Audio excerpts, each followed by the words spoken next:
احادیث میں آتا ہے کہ آپ صلی اللہ علیہ وسلم کو موت کی تکلیف دوسروں سے زیادہ ہوئی ہے. آپ صلی اللہ علیہ وسلم فرمایا اوعکو کما یوعکو رجلان منکم، مجھے بخار میں اتنی تکلیف ہوتی ہے جتنی تم میں سے دو آدمیوں کو ہوتی ہے. آپ پر جب بیماری آتی تھی نا، آپ کو تکلیف دوسروں سے زیادہ ہوتی تھی.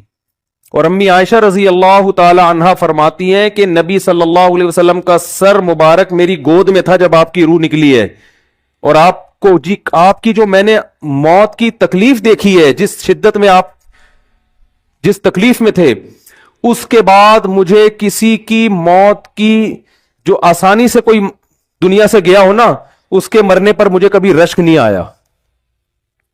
رشک کا کیا مطلب؟ کہ بھئی یہ اتنی آسانی سے چلا گیا تو اس کا مطلب یہ زیادہ اچھا تھا، اور معاذ اللہ آپ صلی اللہ علیہ وسلم کے اعمال کم تھے تو یہ تو ممکن نہیں ہے نا. کہتے ہیں مجھے کبھی کسی پہ رش نہیں آیا کہ آرام سے مر گیا تو بہت نیک ہوگا. ٹھیک ہے نا، بہت مشکل ہے سمجھانا. امی عائشہ فرماتی ہیں کہ یعنی امی عائشہ کی حدیث کا مفہوم بیان کر رہا ہوں کہ نبی صلی اللہ علیہ وسلم کی موت کے وقت جو تکلیف کی حالت تھی، اس کو جب سے میں نے دیکھا ہے، تو امی عائشہ کی بات کا خلاصہ یہ ہے کہ اب اگر میں کسی کو دیکھتی ہوں نا کہ آرام سے روح نکل رہی ہے، یعنی آرام سے مر رہا ہے، دنیا سے جا رہا ہے، تو مجھے اس پہ رش نہیں آتا کیونکہ بہت نیک ہوگا. کیا مطلب؟ اس کا نیک عمل سے تعلق بولتے کیوں نہیں ہے. لیکن ہمارے ہاں سارا مدار کس پر ہے؟ مرنے کے بعد شکل کیسی ہے اس کی؟ آڑا ترشا ہو گیا تو جہنم میں جا رہا ہے، اس کا مطلب. اور اگر مرا ہوا ہے، دانت کھلے میں، ایسا لگ رہا ہے مسکرا رہا ہے، سیدھا کہاں جا رہا ہے؟ او بھائی، اگر خدا نخواستہ کوئی لکوے کا مریض تھا، کوئی فالج کا مریض تھا، وہ تو مرے گا تو اس کا تو بیچارے کا ہوگا، تھوڑا سا چہرہ بھی ٹیڑھا ہو سکتا ہے، کچھ بھی ہو سکتا ہے، نیک لوگوں کا بھی ہو سکتا ہے. تو مدار کس پر ہے؟ اعمال پر. اور نیک لوگوں کو بعض دفعہ موت کے وقت ڈبل تکلیف دی جاتی ہے. ایک تو اس لیے دی جاتی ہے، یا تو اس لیے کہ کوئی گناہ ان کا باقی رہ گیا ہوتا ہے. اللہ کیا کہتے ہیں؟ بھائی قبر میں جانے سے پہلے اس کو ہمارے پاس دھلا کے لے کے آؤ، صاف ستھرا ہو کے. اب ہمارے پاس تو ہم نہیں چاہتے کہ اس کے گناہوں کی گٹری ہو، اس کو پاک صاف کر کے لے. میں نے بڑے بڑے بزرگ دیکھے جن کو آخری وقت میں بہت مصیبت میں گزری ان کی، یعنی زندگی کے آخری ایام، بیٹیوں کی ٹینشن، کسی بیٹی کو طلاق ہو گئی، وہ گھر آ گئی، کوئی اور مسئلہ ہو گیا، تو بڑی ٹینشن میں آخری وقت. لیکن وہ زبان سے کیا کہتے تھے؟ شکر، کہ یار شاید اللہ تعالی ہمارے گناہوں کو معاف کرنا چاہتا. اولاد کی حدیث میں آتا ہے کہ انسان کو اس کی گھر والی کی طرف سے، اس کی اولاد کی طرف سے، اس کے جسم کی طرف سے تکلیفیں پہنچتی رہتی ہیں اور اس کے گناہ معاف ہوتے رہتے ہیں، حتی لقی اللہ طاہرا مطہرا، جب اللہ کے پاس آتا ہے نیٹ کلین، بالکل گناہوں سے پاک صاف ہو گیا. لیکن یہ تکلیف ہوتی ہے جس میں صبر کی توفیق بھی ملتی ہے، کیونکہ اللہ دے رہا ہے نا تکلیف، اور اللہ سزا کے طور پہ نہیں بلکہ کفارے کے طور پہ، تاکہ ہمارے پاس آئے تو صاف ستھرا ہو گئے. تو اس تکلیف میں پھر صبر کی توفیق، اس لیے علماء کہتے ہیں جس تکلیف میں صبر کی توفیق مل رہی ہے، سمجھ لو یہ رحمت ہے. یہ کیا ہے؟ رحمت. یہ اللہ آپ کو بنانا چاہ رہا ہے کچھ. اب لوگ کہتے ہیں یہ والی تکلیف کیوں، وہ والی کیوں نہیں آئی، یہ تو بہت زیادہ ہو گئی. تو بھائی اللہ سے کوئی نہیں لڑ سکتا، وہ جو دے رہا ہے وہ اس پہ صبر کرو. اسی کو کہتے ہیں تقدیر پر رضا، کہ جو اللہ نے مقدر کیا ہے اب اس پہ کیا ہے؟ کوشش کریں گے اللہ سے عافیت مانگیں، اے اللہ ہمیں تکلیفیں نہیں چاہیے، ہم تو ویسے ہی کمزور ہیں، ایسا نہ ہو تکلیف میں اور نافرمانی پہ نہ آ جائیں، ہمیں تو خوشیوں بھری زندگی چاہیے، اور اللہ ان خوشیوں میں شکر کی توفیق دے کے گناہ معاف کر دے. ٹھیک ہے نا؟ جیسے لوگ حکیم کے پاس جاتے ہیں، حکیم صاحب کے پاس دو طریقے ہوتے ہیں علاج کے. ایک طریقہ تو یہ کہ بھائی یہ کڑوی گولی ہے، 2-3 کھاؤ گے فٹ فاٹ ہو جاؤ گے، اس میں یہ بھی پرہیز، یہ بھی پرہیز، یہ بھی پرہیز. اور ایک طریقہ ہوتا ہے بھائی دودھ جلیبی کھاؤ، علاج لمبا ہو جائے گا لیکن وہ دوا میں کیا ہے؟ دودھ جلیبی. تو آپ کہتے ہو بھائی یہ دودھ جلیبی والا مجھے دے دو، ٹھیک ہے لمبا علاج کروا لوں گا، فائدہ دیر سے ہوگا، لیکن میں یہ کریلے کا جوس نہیں پی سکتا. تو ہم نالائق لوگ ہیں. شکر سے بھی انسان کے ترقی ہوتی ہے، تو اللہ سے یہی مانگنا چاہیے اللہ ہمیں نعمتیں دے، تکلیفوں سے بچا، اور شکر کی توفیق دے تاکہ ہمارے درجات بلند ہو. تو شکر کے بھی تو بڑے فضائل ہیں نا. تو مانگنے تو کیونکہ عبدیت اور غلامی کا تقاضا یہ ہے کہ اللہ سے عافیت مانگی جائے، لیکن اللہ تکلیف دے دے تو اس پہ صبر. تو ہمارے نبی صلی اللہ علیہ وسلم کو ہاں یا تو اس لیے تکلیف ہوتی ہے گناہ معاف، یا اس لیے کہ درجات بلند.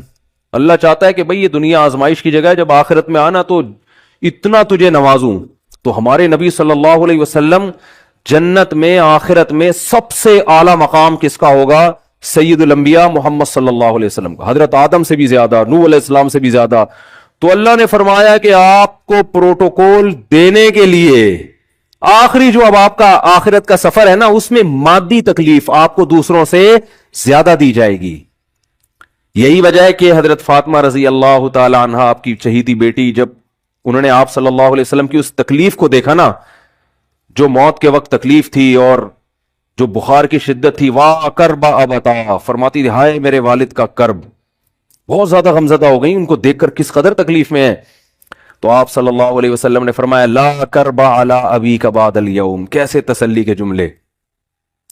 اپنی بیٹی سے فرمایا ہے فاطمہ تیرے باپ پر آج کے بعد کوئی تکلیف، بولو لا کرب علی ابیک بعد الیوم. اس میں بھی آپ صبر کا پہلو تلاش کر رہے ہیں، شکر کا. بس یہ اللہ کی طرف سے آخری ہے. آج کے بعد اے میری بیٹی تیرے باپ پر کوئی تکلیف نہیں. اپنی بیٹی کو بھی تسلی دے رہے ہیں کہ غم ہلکا کر، بس یہ اللہ کی طرف سے آخری ہے، آج کے بعد کوئی تکلیف نہیں ہوگی. تو ہمارے ہاں وہ بیچارہ تکلیف سے جا رہا ہے تو یار دیکھا آ گیا نا سامنے، لگے یہ دیکھا، ہم تو کہتے تھے بندہ ہی 2 نمبر ہے، اب آ گیا نا. ٹھیک ہے نا. تو دیکھو کیسے مر رہا ہے. اور پیغمبروں کو تکلیف تو دی جاتی ہے، لیکن کوئی ایسا عیب نہیں ہوتا، ایسی بیماری نہیں ہوتی جو لوگوں میں معیوب سمجھی جاتی ہو. یہ نہیں ہوتا، کیونکہ پیغمبر اللہ کے قاصد ہیں، تو اللہ ان کو ہر لحاظ سے امت کو یہ بتانا چاہتے ہیں یہ میرے رسول ہیں، یہ میرے سفیر ہیں. تو کوئی بھی ایسی چیز جس کی وجہ سے لوگوں کو ان سے نفرت ہو، یا طبعی نفرت جو انسان کے اختیار میں نہیں ہوتی، تو اللہ ایسی بیماری اور ایسی تکلیف سے بچاتے ہیں ان کو. سمجھ میں آ رہی ہے بات. لیکن امتی کو ایسی تکلیف ہو سکتی ہے. یہ جو ختم نبوت کے علماء کہتے ہیں نا مرزا غلام احمد بیت الخلاء میں گر کے مر گیا، تو بعض لوگ کہتے ہیں وہ تو بیت الخلاء میں تو فلاں بزرگ کا بھی انتقال ہوا تھا، فلاں کا بھی بزرگ کا ہو سکتا ہے، پیغمبر کا بیت الخلاء میں انتقال بولو نہیں ہو سکتا، کیونکہ پیغمبر کو اللہ ایسے عیب سے بچاتے ہیں کہ جو انسانوں میں عیب سمجھے جاتے ہیں. تو پیغمبر کو ایسی بیماری نہیں ہوتی، جیسے اچھوت کی بیماری ہے کہ کوئی ہاتھ نہیں لگا سکتا اس کو، ایسی بیماری پیغمبروں کو نہیں ہوتی. کوڑ کی بیماری پیغمبروں کو نہیں ہوتی، کیونکہ ایسی بیماری جس سے لوگ گھن کھاتے ہیں، تو ایسی نہیں. لیکن امتی کو ہو سکتی ہے، امتی کو ایسی بیماری ہو سکتی ہے، اللہ اس کے درجات کیا کرے گا؟ بلند کرے گا اس سے. مجھے ایک واقعہ کسی نے سنایا کہ ایک ہندو تھا، اس کو کوڑ کی بیماری تھی. کوڑ نہیں ہوتا گوشت گلنا شروع ہو جاتا ہے، تو یہ بیماری پھیلتی ہے. تو اس کے رشتہ داروں نے بالکل الگ کر دیا اس کو، وہیں سے کھانا پھینکتے ایسے کر کے. کہیں تبلیغی جماعت گئی، ان کو پتا چلا، وہ بیٹھ گئے اس کے پاس جا کے، اس کو کھلا بھی رہے ہیں پلا بھی رہے ہیں. تو وہ بڑا متاثر ہوا، یار سب نے چھوڑ دیا اور مسلمان ہو کے تبلیغ والے تو اکرام کا کوئی موقع الحمدللہ چھوڑتے نہیں ہیں. تو وہ مسلمان ہو گیا اور پھر اس کا انتقال ہو گیا تھوڑے دنوں میں. اب دیکھو اللہ نے جو اس کو کوڑ کی بیماری میں ڈالا، یہ بیماری اس کے لیے رحمت بن گئی کہ نہیں بن گئی؟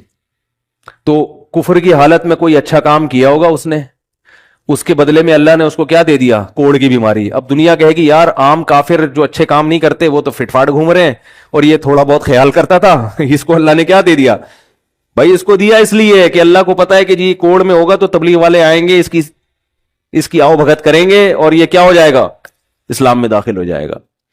تو اللہ کے کام ہے، یہ اللہ ہی بہتر جانتا ہے. تو بعض دفعہ اللہ تکلیف میں ڈالتے ہیں تاکہ آپ کے گناہ دھل جائیں. تو اس لیے موت کی جو تکلیف ہے نا، اچھا اور عین ممکن ہے کوئی بہت بڑا بدماش ہو، بڑے آرام سے مر جائے وہ، اور مرنے کے بعد ایسی خوبصورت اسکن ہو جائے اس کی، کیونکہ اسکن کی اچھے یا برے ہونے کا تعلق موسم سے ہے. جینے ٹھیک ہے نا. جس کو برین ہیمریج ہوتا ہے تو چہرہ خراب ہوتا ہے، چاہے وہ نمازی ہو. میں نے ایسے پکے نمازیوں کو جن کی نماز کی حالت میں ڈیتھ ہوئی ہے، ان کو دیکھا موت کے بعد ان کا چہرہ کالا ہو گیا. یہ بری بات نہیں تھی، یہ کالا اس لیے ہو گیا کہ برین ہیمریج ہوا، رگ پھٹی ہے تو بلیڈنگ ہونا، اور ہارٹ اٹیک بھی ہوا پھر ان کو. تو ڈاکٹر کہہ رہے تھے ان کو جلدی دفناؤ کیونکہ یہ بہت جلدی ان کا جسم خراب ہو جائے گا. حالانکہ پھر میں نے خواب میں ان کو جنت میں بھی دیکھا. صحیح ہے نا. تو خام خامنہ لوگوں نے یہ چیزیں بنائی ہوئی. تبھی میت کو چھپانے کا حکم ہے, کیونکہ اکرام کرنا ہے نا, تو چہرہ مرنے کے بعد بگڑنا شروع ہوتا ہے. یہ ہر ایک کا ہوگا, چاہے نیک ہو چاہے برا ہو. تبھی تو حکم ہے کہ اس کو جلدی دفن کرو, کیونکہ اس کی توہین ہے اب لوگوں کے سامنے رکھنا. اور ہمارے یہاں کیا ہو رہا ہے, باقاعدہ مردوں کے ساتھ سیلفیاں چل رہی ہیں, ناک میں روئیاں ٹھوسی ہوئی ہیں, اور ویڈیو بن رہی ہے, اور زیارت ہو رہی ہے, لائن لگ لگ کے پبلک دیکھ کے جا رہی ہے. کیا جاہلانہ رسم ہے یار, کیا جاہلانہ. میت میں اور دلہن میں فرق ہونا چاہیے. دلہن کی منہ دکھائی ہوتی ہے, وہ محلے پڑوس کی عورتیں آتی ہیں, بھائی دلہن آئی ہے, بیوٹی پارلر سر کے دیکھ رہی ہیں, تو مردے اور دلہن میں اتنا تو فرق کرو, مردے کی بھی رونمائی ہو رہی ہے. تو یہ غلط رسم ہے. انتقال ہو گیا, فوراً چہرے پہ کپڑا. ہاں جو اس کے بہت قریبی لوگ ہیں, قریبی لوگ ایسا ہوتے ہیں کہ اگر وہ بدبو آ بھی رہی ہو, چہرہ بگڑ بھی جائے, ان کو نفرت نہیں ہوتی. بیٹے کو اپنے باپ سے نفرت نہیں ہوگی, چاہے جیسا بھی ہو, چہرہ جیسا بھی بگڑ جائے. وہ کہے گا یار میرا اس کا رشتہ خوبصورتی کی بیس پہ تھوڑی ہے. لیکن اجنبی لوگ جب اس کو دیکھیں گے تو چہرے کے بارے میں تبصرے بھی کریں گے. اور ایک صاحب کا انتقال ہوا, میں نے کہا جلدی دفناؤ, چہرہ نہ دکھاؤ. تو انہوں نے کہا لوگ کہیں گے یار لگتا ہے کوئی چہرہ بگڑ گیا اس لیے چھپا رہے ہیں. میں نے کہا اب تو اور چھپانا چاہیے, اس لیے کہ جس کا بگڑ جائے اس کو تو چھپائیں گے تو پھر لوگ یقیناً کہیں گے بگڑا ہوا چہرہ ہے. تو اس رسم ہی کو ختم کر دینا چاہیے. انتقال ہوا, فوراً چہرے پہ کپڑا. ہاں بیوی دیکھ سکتی ہے اپنے شوہر کو, یا بیٹے ہیں, یا اس طرح جو بھائی بہن ہیں قریبی, وہ دیکھ لیں. باقی پبلک سے چھپا کے اس کو فوراً کیا کرو, دفن. اب تو قبر میں جا کے بھی دکھا رہے ہوتے ہیں.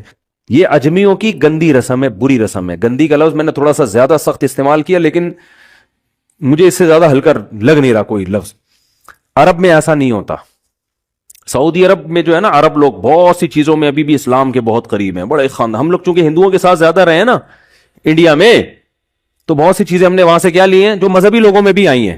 عرب میں یہ سسٹم نہیں ملے گا آپ. عرب میں جب تک زندہ ہے احترام, ادب, تمیز. انتقال ہو گیا فوراً سے پہلے دفنایا, قبر پہ تختی بھی نہیں لگاتے. وہ جائز ہے تختی لگانا, لیکن وہ بھی نہیں لگاتے. کہہ رہے ہیں اب اس کو تختیوں کی ضرورت نہیں ہے, اب دعاؤں کی ضرورت ہے.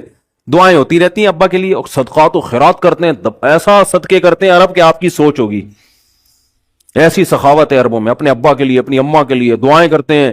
وہ میں نے بتایا نا ایک واقعہ, میں نے بہت پہلے سنایا تھا. جدہ میں کسی کے ہاں ٹھہرا ہوا تھا, سعودی عرب میں, پاکستانی تھے. وہ کسی عرب کے ساتھ 30 سال سے ملازمت کر رہے تھے. عربوں کا نا آپ کو ایک پہلو دکھایا جاتا ہے میڈیا, عربوں کا نا آپ کو ایک پہلو دکھایا جاتا ہے میڈیا پہ, جو اچھا پہلو ہے وہ نہیں دکھایا جاتا. جو اسلام کی وجہ سے ان میں خوبی ہیں وہ نہیں دکھایا جاتا. تو ایک عرب شیخ تھا جس کی, ہاں یہ ملازم. دوسرا عرب کا جو اصل کلچر آپ کو ملے گا گاؤں دیہاتوں میں, شہروں میں تو پتہ نہیں کون کون آگے آباد ہوا ہے, اس میں اچھے بھی ہیں برے بھی ہیں. تو کہہ رہے ہیں میں نے دیکھا کہ وہ ایک عرب شیخ اپنی فیکٹری سے نکلا, میں تو ایک بھیکاری آیا, اس نے اللہ کے نام پہ کچھ مانگا. اس کے پاس پتہ نہیں تنخواہ بانٹنے نکل رہا تھا, کیا نکل رہا تھا, اس کے پاس بہت سارے پیسے تھے, ریال. تو اس نے اس کو بھیکاری کو دے دیے. بھیکاری کو جیسے دیے, بھیکاری نے, اچھا یہ عرب بھی 80 سال کا بڈھا ہو, تو اس بھیکاری نے اس کے عربی کے ماں باپ کو دعائیں دینا شروع کر دی دل سے نا. کو پاکستانی تھا ہوا, بڑا ڈیڑھ ہوشیار. دعائیں دی, اللہ کرے تمہارے ابا کی مغفرت ہو جائے, اللہ کرے. تو وہ عرب کو اتنا اچھا لگا, اس نے اور دے دیا. پھر وہ شروع ہو گیا, اللہ کرے تمہارے ابا وہ پھر اور دے دی. کہہ رہے ہیں اتنے پیسے اس بھیکاری کو دے دیے. میں نے کہا یار یہ تو لاکھوں پتی بن گیا ہے, سارے پیسے ختم ہو گئے اس کے پاس, اور وہ گھنا دعائیں دیتا جا رہا ہے. وہ جو گھنا تھا نا وہ کیا کر رہا ہے, وہ بھی گھنا بن کے طبیعت سے دعائیں دے رہا ہے. وہ اور رونا بھی آ جاتا ہے پاکستانیوں کو, آپ کو پتا ہے. تو کہہ رہے وہ چلا گیا, پیسے ختم ہو گئے. اس عربی نے کہا اگر یہ میرے پاس اور بھی پیسے ہوتے نا, یہ دعائیں دیتا رہتا, میں پیسے. بعض ایسے جذبات ہو جاتے ہیں نا انسان کے کہ اس کو لگتا ہے کہ شاید یہ دعا قبول ہو رہی ہے, بعض دفعہ ایسی کیفیات آ جاتی ہیں انسان کے اوپر.